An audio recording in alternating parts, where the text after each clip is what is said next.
One of the things I hear often when I'm talking to leaders who are looking for their next role, whether internally or externally, and what I'll do today, by the way, is talk about this just externally for today's conversation, and perhaps I'll do a part two and talk about this internally. Okay. But one of the things I hear often is people will say to me something like, it's never taken me this long. I've never had to do any of the things that you're talking about. I've always just been able to see a job that I want, hit the apply button, or call someone that I know, and boom, the job is mine. I've always been able to do the interview and be the successful candidate. And I've done that all the way through up to director level. And now you're telling me that it takes all these other things that I've never had to do. And so the question is more of a it's more skepticism. It's more like, does it require all that? Do I got to do all that to land this VP role? Do I have to do all that to land this SVP role or the C-suite role?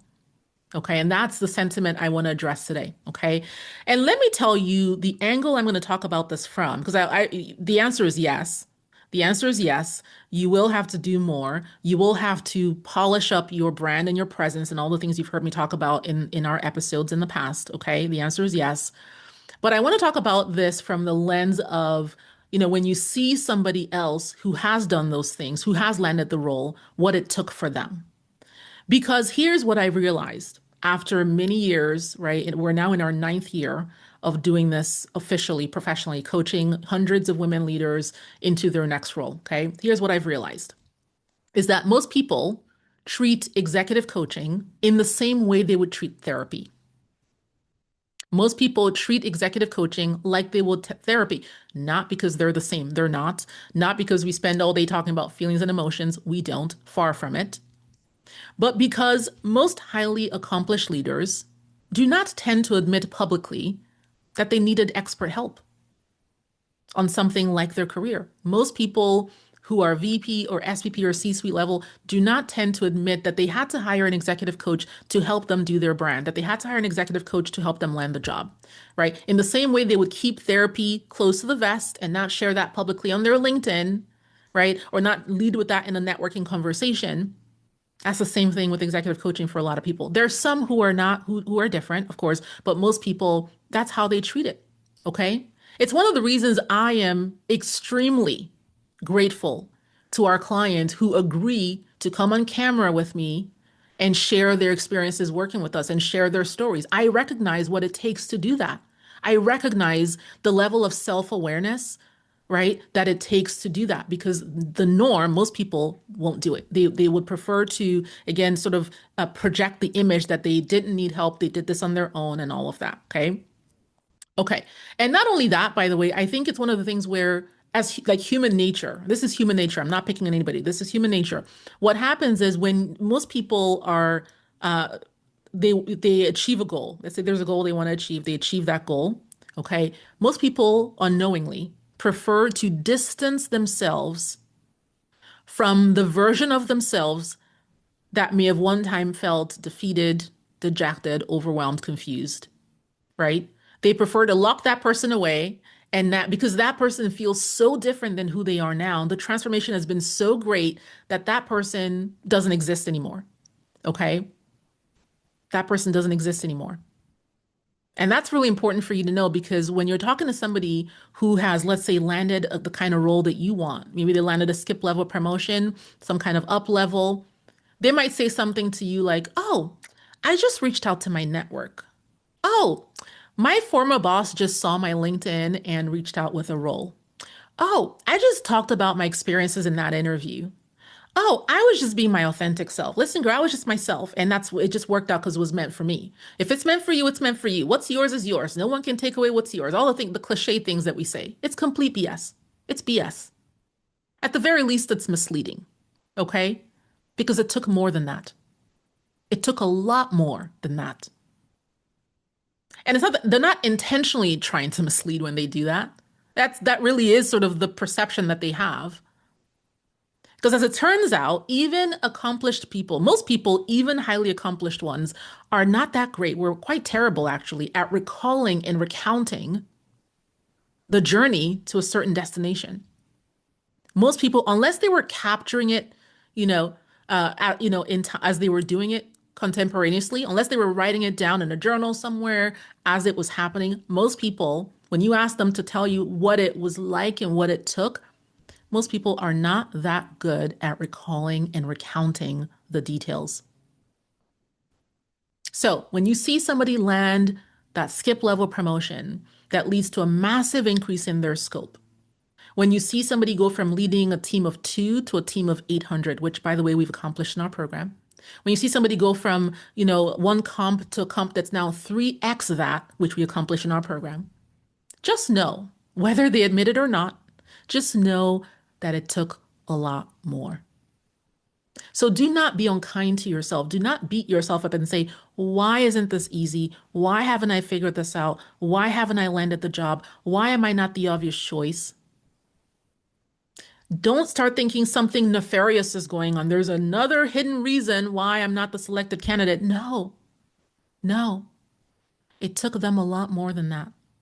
Nobody's leading with that on their LinkedIn that they hired an executive coach because they needed all the help. That's not in the nature of the average corporate leader. It's not in the nature. There are some who are different. There are some who have done the self-work to overcome that way of thinking and being, who don't see that as something that would tarnish their brand. There are some who have leaned all the way into that strategic vulnerability, but that's not most people. And they don't really owe you that, quite frankly. Just know that they had to do some work. I'm going to share with you just some of the work they had to do, whether they admit it or not, whether it's even perceptible to them or not. This is the work, a person like that who has gone from leading 2 to 800, who has gone from increasing their comp to 3x. This is what they had to do. Okay. Number one, they had to face the gremlins. They had to do the mindset work. That voice in your head that's telling you, who are you to think you can actually do this? Why don't you just settle for less? Why don't you just take, that's a voice that they had to deal with. They may not have called it mindset work. They may have called it something else, but they had to work through that voice. They had to work through those thoughts and overcome them. Okay, that's number one. Number two is thought leadership. They had to figure out how to cultivate their thoughts on a particular subject across multiple different domains, right? Whether it was their written thoughts on the subject or their own musings on the subject, such that they can communicate it, right? Depending on the level and the role, they probably had to type up a few things or do some podcasts or do a panel or attend some. They had to cultivate thought leadership depending on the level, right? Depending on the level. At certain levels, maybe they didn't have to write any articles, but at some levels, the higher up you go to the C-suite, you will want to be publicly visible in terms of your thoughts, right, on certain subjects. Thought leadership. It's something we cultivate in our program. We weave it into sort of every part of the interview process, has that embedded in it for executive leaders. So that's number two. They had to do some work on that. Okay. Otherwise, if an interviewer asked them, what are your thoughts on this? Which we've actually had someone share with us, an interviewer's like, what are your thoughts on the shift in performance evaluations and the trends in the HR space? If you're just like, duh, I have no idea. I don't know what I don't know what that is at all. That's not going to go well. That's not going to go well. You should know. You want a C-suite role, you want a CHR role, you want an SVP of HR, you ought to know. So thought leadership, so key. So absolutely key if you're looking for a role in senior leadership. Number three, they had to be surgically precise with their resume, their LinkedIn, their networking. They had to figure out how to use a structured framework to communicate their ideas in those formats. There's lots of formats out there. You can go to ChatGPT today and say, give me a resume format. Yeah, you can do that, right? But they had to be surgically precise and create the kind of brand, whether it's their resume or their LinkedIn, the kind of thing that rises to the top, that cuts through the noise, right? That makes them the compelling candidate. They had to be intentional. They couldn't just carry the same resume from undergrad and think that that's what's going to get them there. They had to do that work. When it came to their networking, they had to figure out how to sound conversational while keeping a structured framework in their head. They had to figure out how to sound conversational and not robotic or rehearsed, even though they knew what they were trying to say. That's why a program like ours exists, because you can't just wing it. You can't just wing it. Winging it will get you runner-up. It will get you lots of great conversations, But you can't just show up and be like, oh, I'm just going to talk, right? Winging it will get you a great conversation with one or two people in the panel, or one or two people in the hiring process, but it will not get you a resounding yes, yes, yes, yes across the board, which is what you need to be the final candidate standing. So they needed the person that you're talking to who made this big thing happen in their career. Yeah, they did some work. They had to figure out how to not sound like a robot, all the while knowing exactly what they wanted to say. That's a skill. That is a skill. Okay. They had to learn how to initiate, nurture, leverage relationships with influential leaders, with recruiters.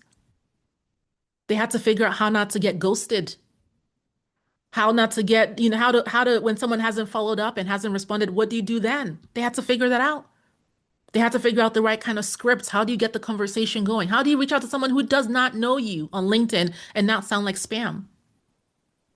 These are the things. Nobody's going to put that on their LinkedIn and say, yeah, I had to learn that. And all the while, you're taking them at face value and thinking, oh, I don't have to do anything. No, you do.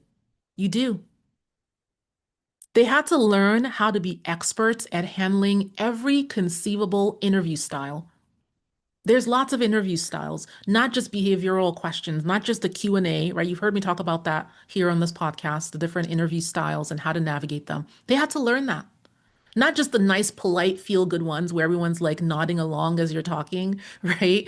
And nodding and saying, oh, great, absolutely, wow, fantastic.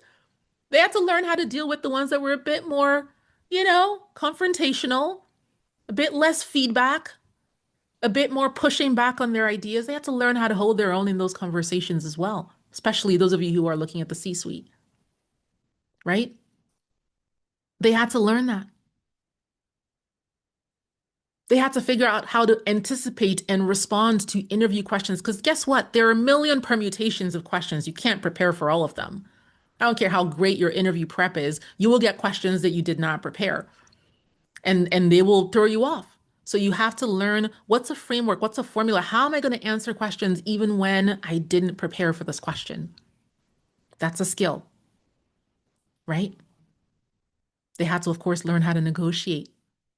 They may have even had someone on the back end, sort of, in their back pocket that they can bounce numbers off and have some negotiation strategy conversations.